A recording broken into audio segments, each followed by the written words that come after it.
In today's video, we have the latest trade talk and updates on players like Patrick Kane, Brock Boeser, and Timo Meier. What other moves will the Rangers make? We also have some talk around the Detroit Red Wings. We have a couple of signings to announce today as well, plus some news from the NHL waiver wire and other news around the league. All that coming up next.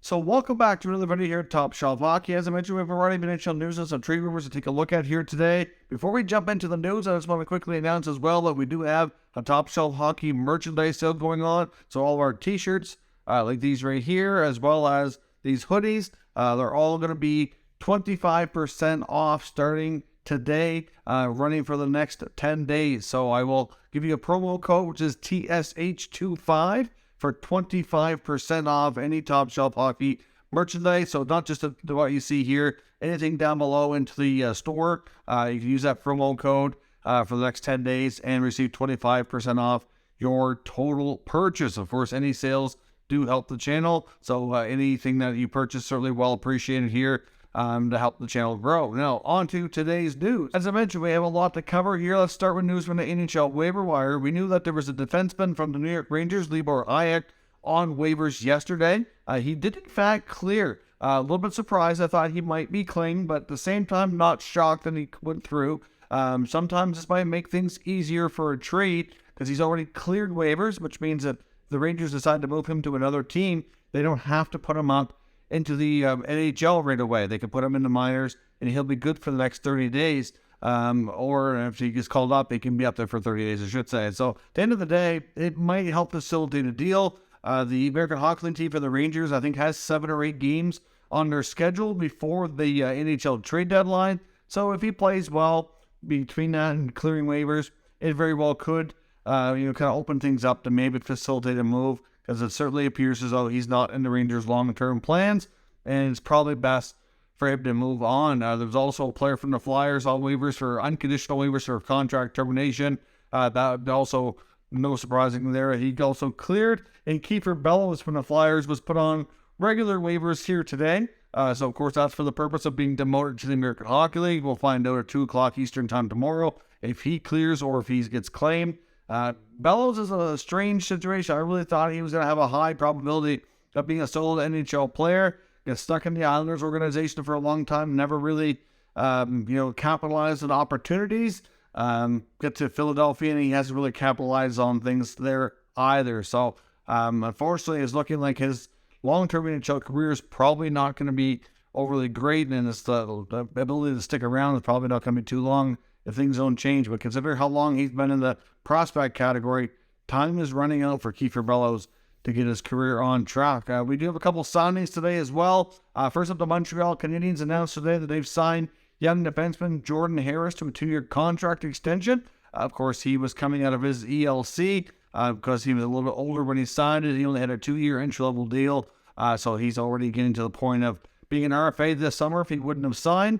So it's 2-year contract extensions worth a total of $2.8 million, giving him an average annual value of 1.4. So that's pretty good value for Montreal for what he's shown so far. He's appeared in 47 games this year and put up 11 points. It certainly appears to be one of the building blocks in the back end for the Habs moving forward.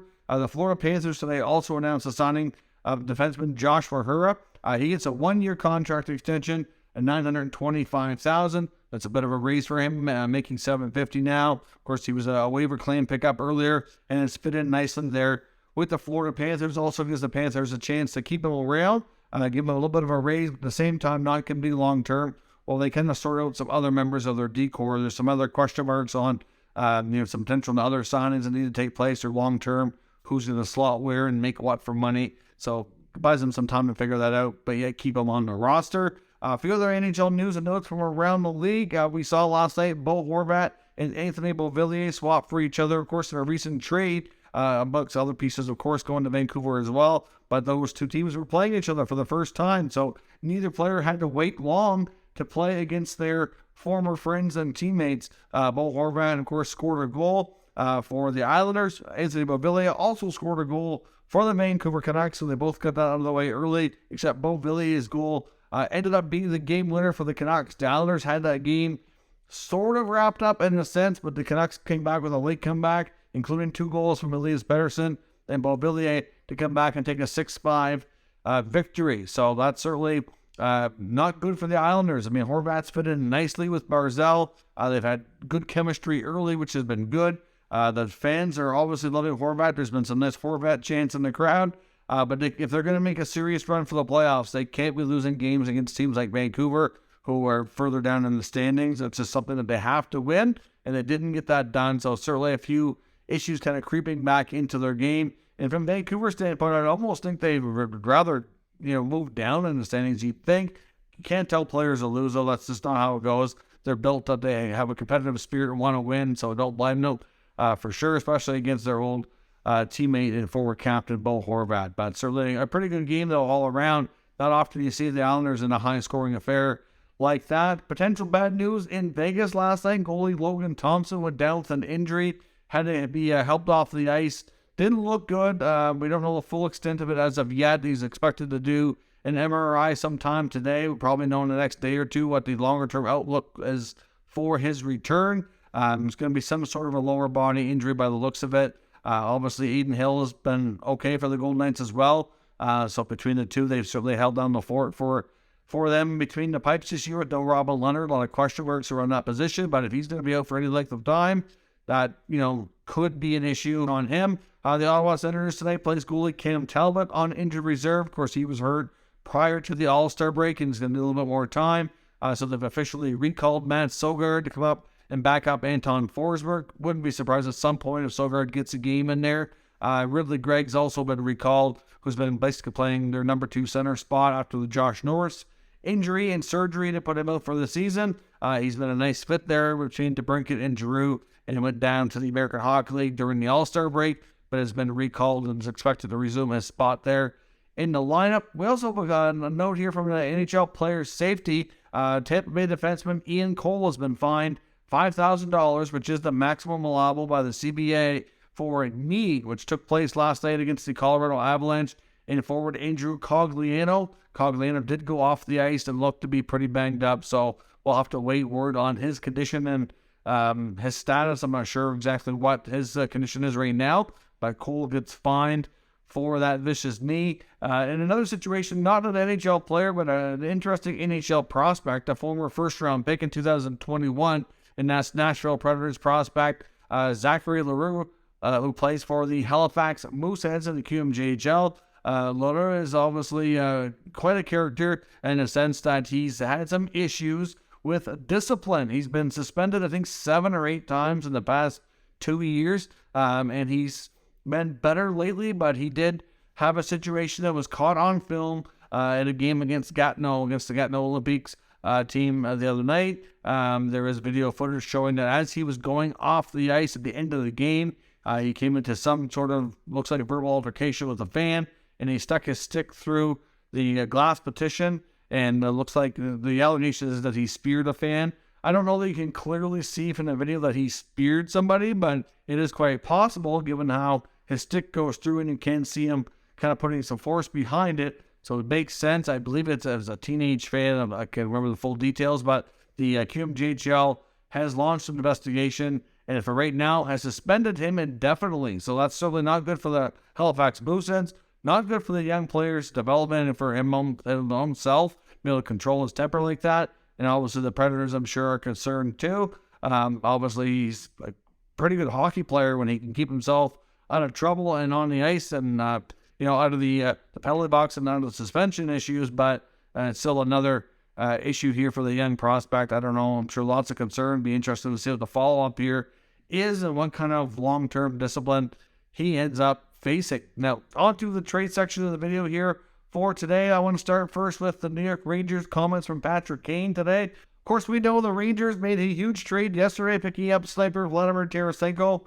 from the St. Louis Blues. Of course, Tarasenko was heavily rumored to be going to one of the teams in the New York area. Rangers, Islanders, Devils were the main teams. There was a few other teams sometimes mentioned, but those were always the 3 teams that kind of got the most mention, you could say, in the rumor mill. But Patrick Kane to the Rangers is something we've heard about for a long time too, and most NHL insiders with sources and connections kind of thought that not only from what they were hearing behind the scenes, but just from a fit perspective, that it made a ton of sense too. The connection to his old teammate, Artemi Panarin, obviously played a role, and it just made a lot of sense. But obviously now that they've got Tarasenko, the odds of them going after Kane are slim to none. It is mathematically possible for them to make it work, but it would be very, very difficult. A third team would have to retain salary on Kane. It would be that much more expensive.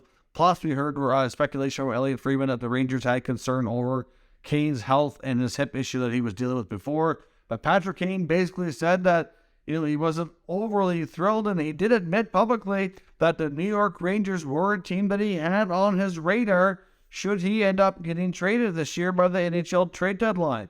And obviously, he didn't come out and say he was upset or disappointed, but it sure sounded like he was based on his comments. So it makes you wonder how many teams he's willing to go to. I'm sure there are other teams out there that will make offers and will want to trade for Patrick Kane before the deadline. Which ones he's willing to accept, though, might be a completely different story. I know in the 32 Thoughts podcast that came out this morning, Elliot Friedman and Jeff Meier speculated there were a few other teams that would be interested, like the Dallas Stars, probably, Vegas Golden Knights, Colorado Avalanche. They're all been mentioned. The Avalanche are a team that's been mentioned on Kane for way before anybody else. I mean, there was rumor that even a full year before, when he had 2 years on this contract, that they were interested in him at that point in contact to Chicago. But unfortunately, things didn't really go anywhere because they weren't looking to move him. And of course, he wasn't willing to waive at that point anyhow. So there's certainly some interesting tidbits there, knowing that Kane likely isn't going to the Rangers now, and he seems kind of bummed by the fact. So it makes you wonder where he'll end up and what other teams he'll waive to. But obviously the teams I mentioned do make a lot of sense, but we'll have to wait and see on that front where they do. Are the Rangers done making trades? That was the question. And Friedman and Meier talked about the fact that they don't think that the Rangers are done, but they think they're done with the significant moves. That another move could be coming, but it's likely going to be something a little bit less substantial, probably looking to shore up that fourth line. They're pretty good on defense. They have a couple of good goaltenders. The top six is pretty solid now. The third line's even really good with the kid line or the boys to med line or whatever they're calling themselves now. But the fourth line is the only one that kind of has some question marks. It's still decent. You can still put a guy like Barclay Goodrow as your fourth line center, which is still pretty solid in my opinion. You had guys like Jimmy Vesey's having a good year. You still got Julien Gauthier, Jake Leschyshyn. But, maybe one more player to make that line a little bit stronger would be a good, advisement to do. And so that's probably what they're looking at. Besides that, difficult to say that I really see them doing a whole lot of anything else. But certainly Timo Meier is another name that's been mentioned. There was some talk about the Rangers. Friedman and Meier on the 32 Thoughts podcast did talk extensively about Timo Meier. And basically the word that Elliot Friedman's been given is that, from what he's hearing from different NHL league executives, is that the Devils are very, very interested. And they've told the Sharks that before you make any trades, if it's not coming to us, that we want to have an opportunity to have basically last dibs here on making a deal. So before you move anyone else, let us know, and we'll see if we get up the offer. So that says how interested they are. Certainly we know Tom Fitzgerald was public about the fact that he wants to acquire a top six forward for the Devils. That's no secret. And Meier's a good fit because obviously he's young enough that he's fits with their long-term plans if he'll re-sign a new contract. Now, of course, Friedman and Meier talked about the fact that the different teams are going to want Meier for different reasons. Some may want him because they want to sign him to an extension, and some may want to use him as a rental because of the unique scenario he faces as a pending restricted free agent. But Meier apparently is willing to be reasonable, according to Friedman, from what they're told, and that if a team acquires him and wants to offer him a long-term contract, that it sounds like the $10 million qualifying offer isn't necessarily a huge sticking point, that he may be willing to consider something more, reasonable. But what that might be, I don't know. I don't see him going a whole lot below that. Maybe 9.5, something to that effect, perhaps. But he's played well enough that he's going to be at least 9 or better anyways. The Devils certainly, right at the top of the list, the Devils are also getting asked by different teams they're talking to about Meier and other types of similar players. That seems to be the main type of deal they're looking to do, is that they're getting a lot of questions about their prospect defensemen. Obviously, guys like Simon Nemec, who was taken high in the 22 draft, as well as Luke Hughes, are not players that really want to move. but some of the other prospect D they have in their system are potential, intriguing players to other NHL franchises. I'd throw Alexander Holtz into that equation as well as some potential prospects you might see on the move if they can get the right player to make a big splash here and add a solid top 6 guy that fits with this group. But when it comes to Meier as well, Friedman is being told, based on what other NHL executives that he talks to feel, that the Maple Leafs are indeed very interested and are just obviously concerned how they can make it work from a cap perspective. He said if the Leafs do make a trade for Meier, it would be a case of let's get him on the team to go on a run, and we'll deal with it later. So they're not necessarily looking to use him as a rental, but they're not necessarily looking to sign him either. It'd be something that you'd have to figure out after the season comes, but before free agency. So clearly, they can either choose to sign him and maybe trade another player, or they could end up keeping him. I don't see how they can keep their top big 4 guys in the mix, as well as, Morgan Rielly on the back end, and at the same time add another player with this kind of dollar value that he's looking for. It just mathematically does not work. But for some reason, if they decided to move on from somebody else and break up the team and change things a bit, maybe he stays. But at the same time, maybe he doesn't. They can't afford him. They're going to stay with the other players. Signing Meier to an extension would be darn near impossible to do. But at the same time, he feels that, Friedman mentioned that Dubas has made it clear that they don't want to trade their first-round pick or guys like Matthew Nyes for a rental. But that's the thing, though, and they can still pull off a trade for Timo Meier, and he might come out and say, well, I said I didn't want to move those pieces for a rental. He's not a rental. Our intention is to sign him. But like I said, signing him would be very difficult. Now, another team, though, that NHL executives are telling Friedman to watch for when it comes to Timo Meier, besides the Leafs, could be the Winnipeg Jets. They feel that Shovel Dayoff, the GM in Winnipeg, is kind of looking to do the same sort of thing, except there'd probably be a greater likelihood that he would want to sign Meier. Of course, there's uncertainty, you could say, about the future of Pierre-Luc Dubois in Winnipeg. Scheifele and Wheeler getting closer to the end of their contracts, so there's a little bit more going to be more flexibility in the next year or two in Winnipeg, depending on who stays and who goes and who signs and who doesn't, that they probably could make this work a little bit easier than other teams. And if they add him now for this year's playoff run, that's going to make them even that much stronger in the Western Conference. So, in either of these teams, if they get to the point that they trade for Meier, but they can't sign him, they could trade him at the draft to recoup a lot of the same assets, or at least close to it, what they paid themselves at the deadline. So it's not all bad. You could almost rent him, trade him again, and get back a good chunk of it, and hopefully it works out for the best. But take a look for New Jersey, Toronto, Winnipeg as some of the highest interested teams when it comes to Timo Meier's status. Now, they also talked about Brock Boeser in Vancouver. He's been playing better the last few games. I do kind of half wonder if there's some possibility that the Canucks don't trade him. But after trading Bo Horvat, you can't really look back now. I think guys like Luke Shen are going to go for whatever the best offer is. Guys like Boeser, Garland, very much likely possible as well. They bring up the fact about Brock Boeser going to his home state of Minnesota to play for the Wild. And again, it's something that the Wild are very interested in. But just they can't make it work, and he's not confident it's going to get done. Essentially, at this point, there was rumors he had heard about a Brock Boeser trade to Minnesota for forward Jordan Greenway.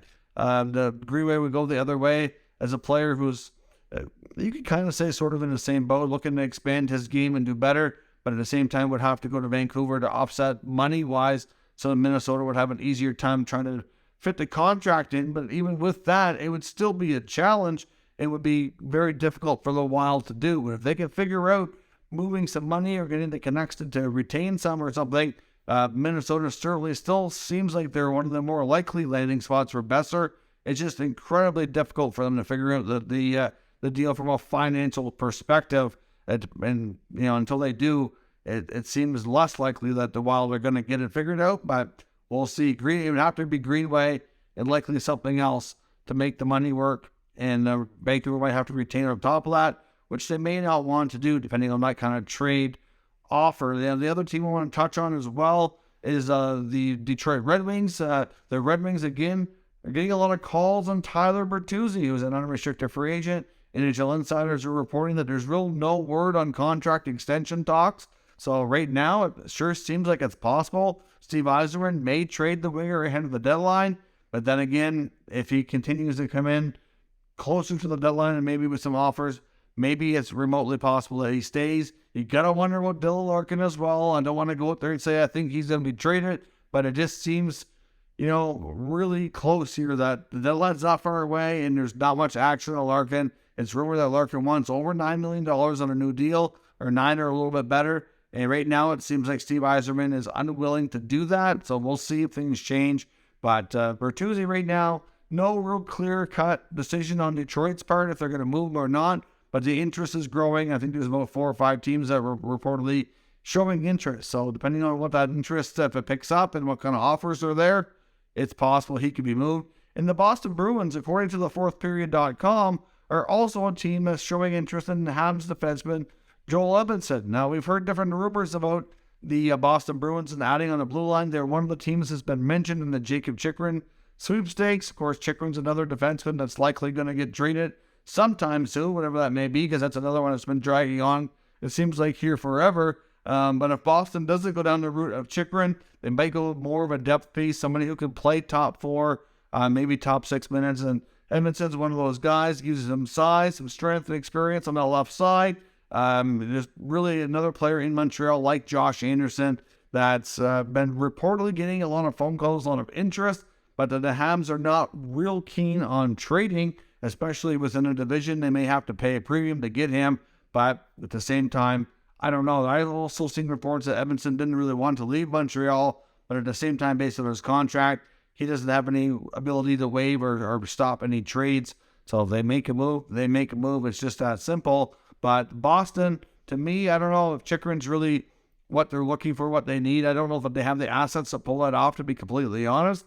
But they may have an easier time going after more of a second, third pair guy, a little bit more of a depth person like a Joel Edmundson, because the cost wouldn't be nearly as high. But I will say, based on what we've heard about him in Montreal, that they're going to have to offer a substantial price and probably a bit of an overpayment for Montreal to want to consider trading him. Because so far, like Josh Anderson, they've reluctantly held on to him because they want to have a few veterans around, and the offers are not at the point that they're blown away and have no choice but to accept and say yes. But that could change before the deadline. You never know. Teams get desperate. It becomes an arms race, and they may feel that they need to overpay to get the services of a particular player. So look out for them as being one of the potential teams in on Edmundson if he indeed does move. Let me know your thoughts on everything discussed today.